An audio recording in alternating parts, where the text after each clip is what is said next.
Well, hello everybody, and welcome to this episode of G-Bear's Off-Grid Ways, a homestead in the desert. Move towards the light. Move towards the light. Now, the only reason I'm doing that is because we're going to talk about lighting today. I've had some questions about off-grid lighting, and that's kind of important. We need to talk about off-grid lighting. So, what are we going to talk about? Well, I'm going to start off by telling you down in the description, I'll put a link to one of my older videos about 5 years ago. It's under the playlist of electrical experiments and such. And there are a lot of good videos in there. So after you learn a little bit about electricity here today, you might want to watch some of those videos and get some really interesting stuff going in your own life. Because I'm going to take away your fear of electricity right now. We're going to get through this. When we're all done, you will not be afraid of electricity any longer. All right? So the video under the electrical experiments and such is named LED bulbs are not all created equal. And in that video, you will see some interesting stuff of how I can take a bulb that was slated for 120 volts, an LED bulb, of course, and I'm going to light it with a couple of 9-volt DC batteries. So, real interesting stuff. You're going to want to learn that after. But first of all, we're going to get your fear of electricity away. First of all, you carry electricity in your hands all the time. You'll have your electric razor or your hair dryer or your cell phone or a flashlight. You've always got electricity in your hand for something. You're holding the mixer in the kitchen, whatever. Even every time you pick up your home phone, you get electricity in your hand. So don't let it get you scared, okay? Only stupid people around electricity really get hurt by it. Now, first of all, remember, whenever you're playing with 120-volt electricity, which is your standard electricity in your housing and stuff like that, or 240 for those of you in Europe and Asia and other countries. If you wear a good pair of leather gloves while you're handling those wires even hot, they cannot shock you through the gloves. They won't shock you unless your hands and the gloves are wet. So if your hands are sweaty, take the gloves off, dry your hands, hang the gloves up for a little while, let those dry, or put a fresh pair of gloves on and go back to working. But for most times when you're working on high voltage electricity, just go over to the breaker and shut the power off. That's it. And you don't have to worry about getting shocked. And always use a tester to test to see if the electricity is definitely shut off. And then you don't have to worry about it. You can work barehanded on it. But if you feel safer, wear a pair of leather gloves. You won't get shocked through the leather gloves. Trust me. I've been doing this a lot of years. Okay, so we're going to talk about off-grid lighting because that was the topic that brought this up. Now, 12 volt or 120 volt, which is better? All right, so I already started this on the board to save some time. Don't worry about the date up there. That date is the date that I actually hung this board up. And I did it just for my videos. All right, so let's say we got 7-watt bulbs or 7-watt bulb. Same bulb, 7 watts. And you'll see that in my video that I mentioned about LEDs not being created equal. All right, so the important part, or the important numbers of electricity are your amps and your watts. The voltage is not that important, but it is because it's part of the equation. Ohm's law. Watts equals volts times amps. And I've used an X in the center instead of a dot so that I circle the X so you won't confuse it as a symbol that means something in electricity. It's W, V, and A, or P, let's see if this will work, P-I-E. Pi is how I remember it from being taught it. And my pen has gone out, so I'm going to close that up and get it put up here. And I don't want to open up a new package right now, so just bear with me, pun intended. So PIE, power is watts, I is amps, E is energy or volts. Okay, so it's PIE. Watts equals amps times volts, whatever. So don't get worried that you're going to get overwhelmed with scientific stuff here. It's nothing more than multiplication and division. If watts equals volts times amps, then amps equals watts divided by volts. It's that simple. Okay, so do we want 12-volt lighting off grid or 120-volt lighting off grid? Which is going to be more energy efficient? Well, if we start with 120 volts and we have a 7-watt light bulb, what we're going to use is 0.06 amps, or 6/100ths of an amp. So that's 6 out of 100. You got 100 amps, it's only going to use 6 of them. Right? So that's pretty easy. Now, if you go to 12 volts, that's 1/10 of this. So 1/10 of 0.06 is 0.6, which is more than a half an amp, or 60/100ths. So you're going to use 60 of your 100 amps to light the same exact bulb. To get the same amount of light, you're going to use more energy with 12 volt than you do with 120 volt.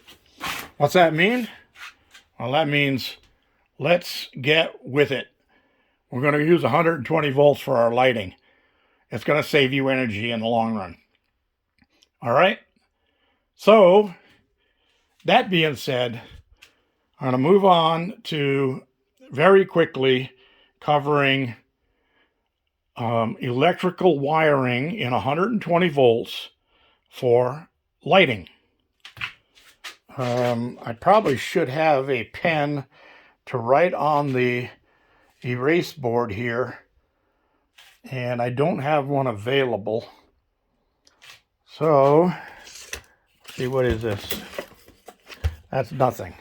So I'll do it right here with a regular pen, if I can find one of those. Nope. A lot of this stuff has been sitting out here for a long time, so it's not going to work. So I'm kind of screwed there. All right, let me see if I can get through. Oh, we got some brand new pens right here. Oh, those should work, right? Come on.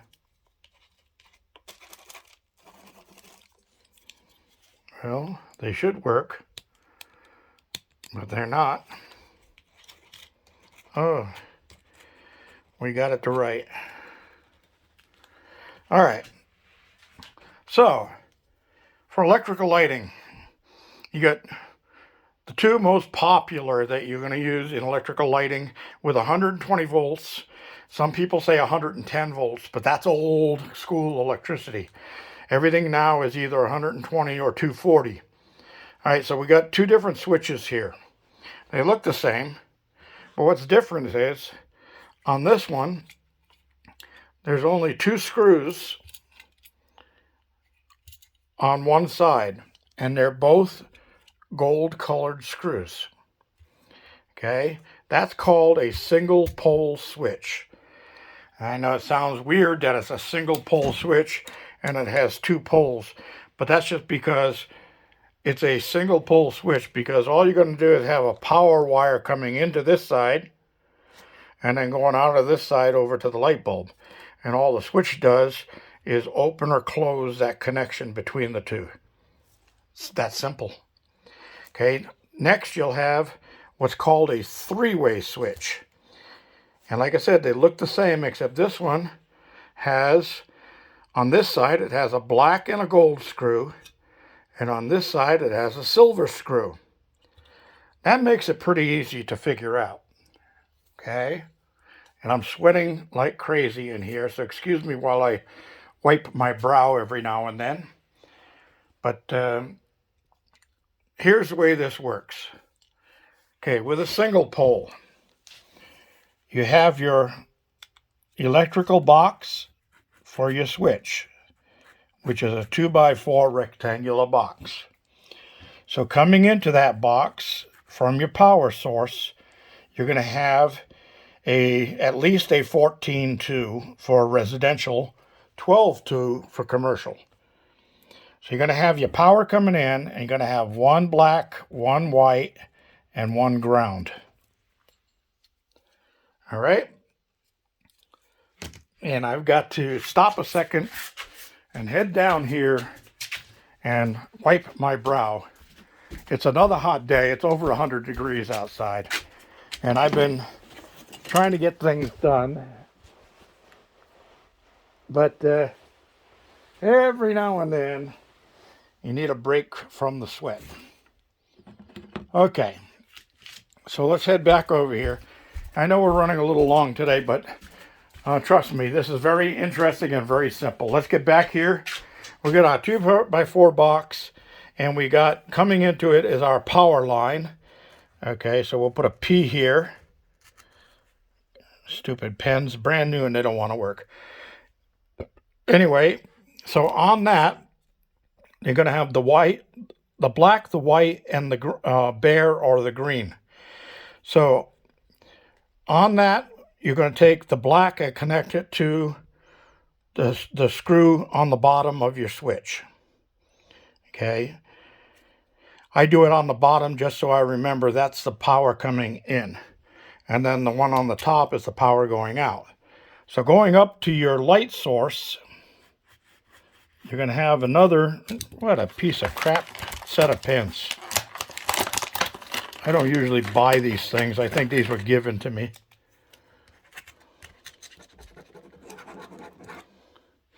Okay, so coming out of there, they don't want to go, you're going to go up to your light box with another piece of wire. It's called Romex, that has a black, a white, and a ground.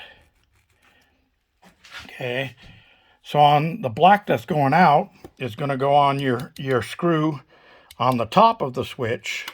And I always like to have my screws on the right hand side. That tells you the switch is the right way up. So the black coming in is going to be on the bottom. The black going out is going to be on the top screw. So that's the two different wires. The two whites, you're going to tie those together with what's called a wire nut, where you can just twist two wires together. The grounds, you're going to connect those to the green on here, even if they're bare, if they don't have any insulation on them at all. That's just a symbol for ground. Those go on the green screw. Okay, and that's it. Now up at your light, you'll have your light fixture, have two screws on it, one silver and one gold. The silver side of it takes the white wire, the gold screw takes the black wire. Very simple. White screw, white wire. Just remember that. Same thing on these. You got, that light doesn't do you any justice, but on this one you're going to have two gold screws because it's a black coming in and a black going out. Now on a three-way, you have a black, a gold, and a silver. Okay, so you would have to use three-wire coming in, which is called Romex. This is hard. We'll have to do this in another video. I didn't prepare very well for this. But anyway, you'd have three wires coming in on Romex that is called 3-wire Romex for 240 volts. So you'd have black, red, white, and bare or green. So on that one, you would follow the colors of the screws. Black wire would go to the black screw. Red wire would go to the gold screw. And the white wire would go to the silver screw. and your grounds would, of course, go to your green or your ground screw. Okay. Now, up in the box itself, where your lighting is, you'd have those 3 wires coming from this switch box and another switch box. And both switches would be wired with the colored wires exactly the same. Black on black, red on gold, white on silver. So you'd have that connection on both sides of your switches, because that's a 3-way switch is used in a room where you have 2 doors. So you want to be able to come into the room, turn the light on, walk out of the room on the other side and turn the light off. And it doesn't matter when you're coming in or out of which door, you can always turn the light back on and shut it up going out of any one of the 2 doors. So that's why they use a 3-way switch. So you'd have your 3 colored wires hooked up to the switch in each box. Now they go up to the lighting box, which is usually a 4-inch octagon box, or they call them 4-inch rounds, in the ceiling. So that you'd have your power line coming in there, which would be just your regular 2 wires, black and white, and the ground.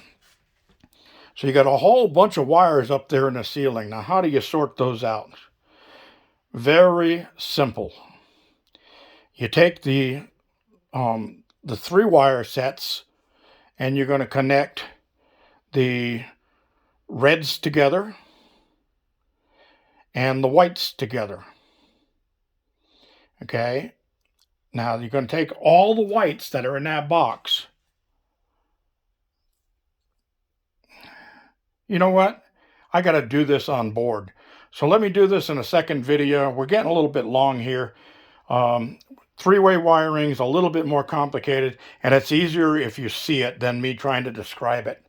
So let's skip that and move on down the line.